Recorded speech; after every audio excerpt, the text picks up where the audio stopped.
Drop it.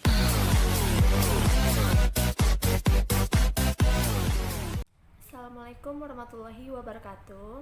Nama saya Nushkurli Rahmawati dari Prodi Ilmu Komunikasi, dan saya akan menjelaskan mengenai Indonesia Darurat Toleransi. Jadi saya menggunakan topik peristiwa Tanjung Priuk 12 September 1984. Di peristiwa Tanjung Priuk ini itu adalah peristiwa kerusuhan yang terjadi pada tanggal 12 September 1984 di Tanjung Priuk yang mengakibatkan sejumlah korban tewas dan luka-luka serta gedung-gedung yang terbakar. 12 September 1984, kerusuhan berdarah pecah di Tanjung Priuk, Jakarta Utara. Peristiwa ini bermula dari pamflet yang ditempel warga di musola Asada.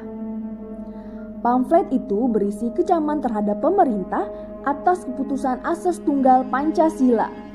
Pada 8 September 1984, aparat Bambinsa Koja, Sersan 1 Hermanu, berusaha melepas pamflet dengan menyiramkan air comberan. Massa yang mengetahui kejadian ini menuntut permintaan maaf. Beredar cerita, Hermanu masuk musola tanpa melepaskan sepatu.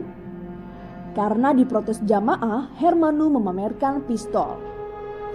Massa yang marah kemudian membakar sepeda motor milik Hermanu. Pasca kejadian, 4 orang ditangkap dan ditahan di Kodim 0502. Ratusan warga kemudian mendatangi Kodim dan Polsek setempat untuk menuntut pembebasan keempat rekannya.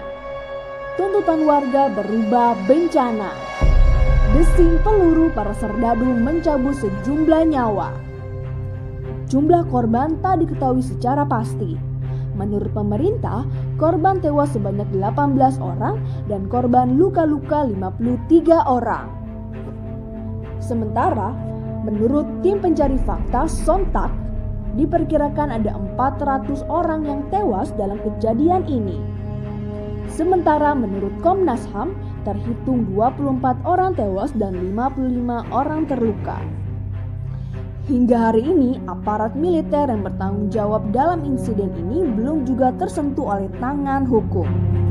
Jadi kesimpulan dari tragedi Tanjung Priuk dengan kaitannya Indonesia Darurat Toleransi itu adalah karena kurangnya komunikasi antara pemerintah dengan masyarakat, sehingga terjadi sesuatu yang buruk seperti adanya kerusuhan, pembunuhan, bahkan saling berkonflik satu sama lain, sehingga menimbulkan sejumlah korban tewas dan luka-luka serta gedung yang terbakar dan rusak.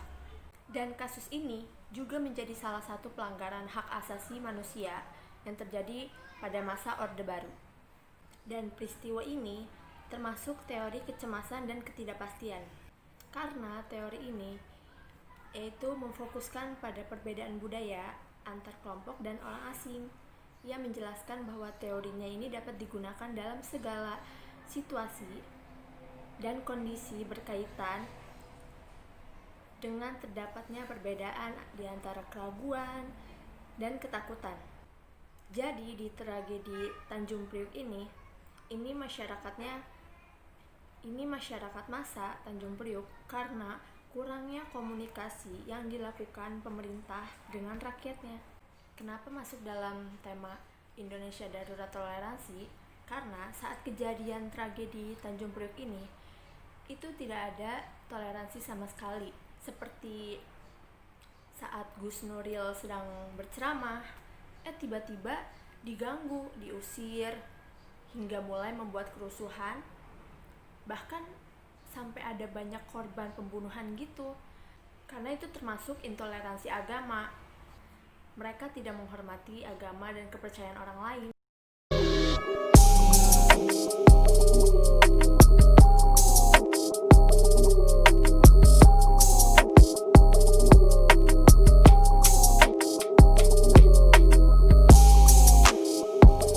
Sekian dari saya, mohon maaf apabila ada kesalahan ataupun kekurangan. Saya hanya belajar.